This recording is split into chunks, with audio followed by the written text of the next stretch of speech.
আপনার সংস্কারের কথা আপনারা বলে শুধু বিএনপি বলতে চাচ্ছেন, বিএনপি নাকি তৈরি হয়ে ক্ষমতা দিতে চায়।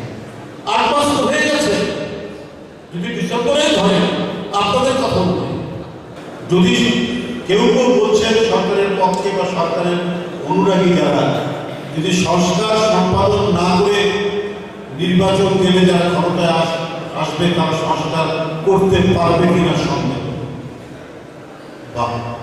সংস্কার তো একটা পলিটিক্যাল উইল, সংস্কার তো একটা রাজনৈতিক অঙ্গীকার। সে যদি একটা অঙ্গীকার করে তাহলে সে করবে না কেন? আর আপনি সংস্কারের প্রস্তাব দিয়ে যে দল নির্বাচিত হবে তাকে তো একটা আইনীকরণ করতে হবে, পার্লামেন্টে তোকে পাস করতে হবে।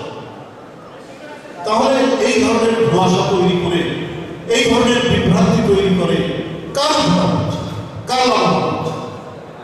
আজকে গণতান্ত্রিক সংগ্রামে যারা একসাথে লড়াই করেছে, যে সমস্ত রাজনৈতিক দল এবং সর্বশেষে ছাত্ররা, তো আমাদের মধ্যে যদি মিসআন্ডারস্ট্যান্ডিং বাড়ে, ভুল বোঝাবুঝি বাড়ে, তো ফ্যাসিবাদ তো মাথা তোলার চেষ্টা করবে। তো সেটা কি এই দেশ, এই জাতি, এদেশের গণতন্ত্র, এদেশের সার্বভৌমত্ব, এদেশের স্বাধীনতা, তার জন্য কি মঙ্গলজনক হবে? এটা অন্তর্বর্তীকালীন সরকারের কাছে আমার জিজ্ঞাসা। দেশের জনগণ শেখ হাসিনার পতন দেখতে চেয়েছে এবং ভালো একটি সরকার দেখতে চেয়েছে। আর বলা হচ্ছে অন্তর্বর্তীকালীন সরকার, এই সরকার একটা অবাধ সুষ্ঠু নির্বাচন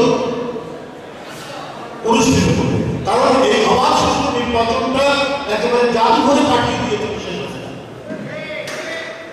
সুতরাং এই জাদুঘর থেকে আবার জীবন্ত অবাধ সুষ্ঠু নির্বাচনটা করতে হবে।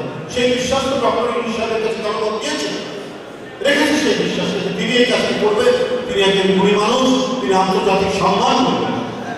কিন্তু যদি বৈপরীত্য থাকে, যদি দোদুল্যমানতা থাকে, পেন্ডুলামের মতো দুলতে থাকে, যে ডিসেম্বরটা জুন, ডিসেম্বরটা মার্চ, তাহলে এইটা একটা পলিটিক্যাল একটা কি বলে ডিটারমিনেশন, একটি সরকারের তার যে দৃঢ় সংকল্প এবং অঙ্গীকার, যেটার উপর জনগণের আস্থা বাড়ে, সেইটা অনেকটা দুর্বল হয়ে যাবে।